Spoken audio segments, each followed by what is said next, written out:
Konflik brutal yang melanda Sudan antara Angkatan Bersenjata Sudan atau SAF, pimpinan Jenderal Abdel Fattah al-Burhan, dan pasukan dukungan cepat RSF, pimpinan Jenderal Mohamed Hamdan Dagalo atau Hemeti, dilaporkan telah memasuki fase baru dengan fokus strategis yang semakin tajam di sepanjang garis pantai Laut Merah.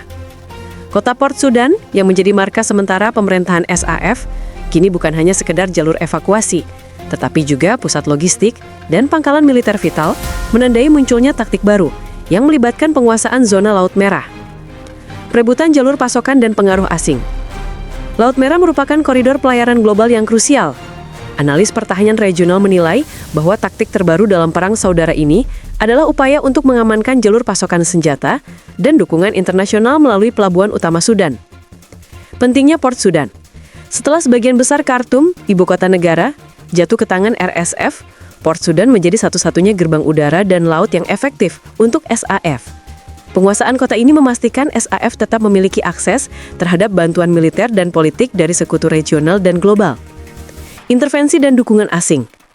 Kedua belah pihak dikabarkan menjalin aliansi asing untuk mendapatkan pasokan. SAF dilaporkan telah menjalin kerjasama militer dengan Iran yang terlihat dari penggunaan drone tempur canggih. Sementara itu, RSF diduga kuat menerima dukungan dari negara-negara lain yang sebagian besar diyakini disalurkan melalui negara-negara tetangga yang berbatasan. Ancaman RSF di pesisir. RSF yang kini menguasai wilayah Darfur dan beberapa negara bagian penting lainnya, sesekali melancarkan serangan drone yang menargetkan fasilitas militer dan sipil di area Port Sudan, termasuk bandara dan depo bahan bakar. Serangan ini menunjukkan upaya RSF untuk menekan dan mengganggu jalur logistik SAF di wilayah pesisir. Laut Merah bukan hanya perdagangan tetapi pangkalan militer. Perubahan fokus ke Laut Merah juga menunjukkan adanya perebutan pengaruh militer di salah satu jalur laut tersibuk di dunia. Beberapa laporan menyebutkan bahwa salah satu taktik baru yang signifikan adalah negosiasi pangkalan laut. Federasi Rusia dilaporkan tertarik untuk mendirikan pangkalan angkatan laut di Port Sudan.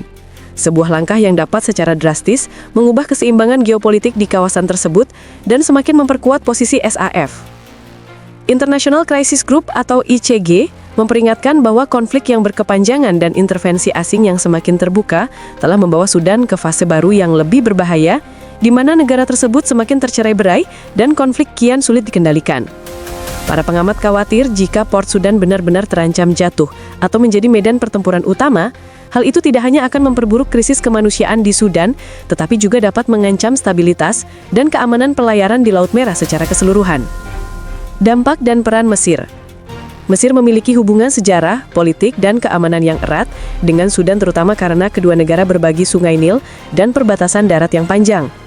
1. Dukungan pada SAF dan kekhawatiran keamanan. Dukungan sejarah. Mesir secara tradisional mendukung Angkatan Bersenjata Sudan atau SAF di bawah Jenderal al-Burhan yang memiliki pandangan yang lebih selaras dengan kepemimpinan militer Mesir. Mesir melihat SAF sebagai perwakilan stabilitas negara atau aktor negara. Keamanan perbatasan. Mesir sangat khawatir bahwa konflik di Sudan akan meluber atau tumpah ke wilayah perbatasannya, membawa ketidakstabilan dan meningkatkan masuknya kelompok-kelompok ekstremis. Isu pengungsi. Mesir menjadi salah satu tujuan utama bagi warga Sudan yang melarikan diri dari perang. Aliran pengungsi ini memberikan tekanan besar pada sumber daya dan sistem sosial Mesir. 2. Kepentingan Sungai Nil. Posisi strategis. Sudan berada di antara Mesir dan Ethiopia. Konflik di Sudan dapat mengganggu dialog tripartit mengenai Grand Ethiopian Renaissance Dam atau GERD. Mesir melihat Sudan yang stabil dan bersahabat sangat penting untuk mengamankan kepentingannya terhadap air Sungai Nil. 3. Peran mediasi. Mesir dan Sudan Selatan adalah dua negara pertama yang secara terbuka menawarkan diri untuk bertindak sebagai mediator antara SAF dan RSF untuk menghentikan pertempuran dan mencari solusi politik. Eritrea. Dampak dan peran Eritrea memiliki perbatasan darat dengan Sudan di timur dan merupakan negara pesisir penting di Laut Merah. Hubungannya dengan Sudan lebih kompleks dan sering berubah. 1. Isu pengungsi. Seperti Mesir, Eritrea menerima masuknya ribuan pengungsi Sudan yang melarikan diri, meskipun jumlahnya lebih kecil dibanding ke Chad atau Mesir. Pengelolaan krisis pengungsi ini memberikan beban pada sumber daya negara. 2. Kepentingan keamanan regional. Eritrea sangat sensitif terhadap dinamika kekuasaan regional. Mereka khawatir bahwa kekacauan di Sudan dapat dimanfaatkan oleh musuh regional mereka atau menyebabkan pembentukan kelompok-kelompok milisi yang tidak terkendali di sepanjang perbatasan. Jalur Laut Merah. Sebagai negara di Laut Merah, Eritrea memiliki kepentingan besar dalam memastikan bahwa konflik di negara tetangganya tidak mengancam jalur perdagangan maritim di wilayah tersebut, terutama di sekitar pelabuhan Massawa dan Asab.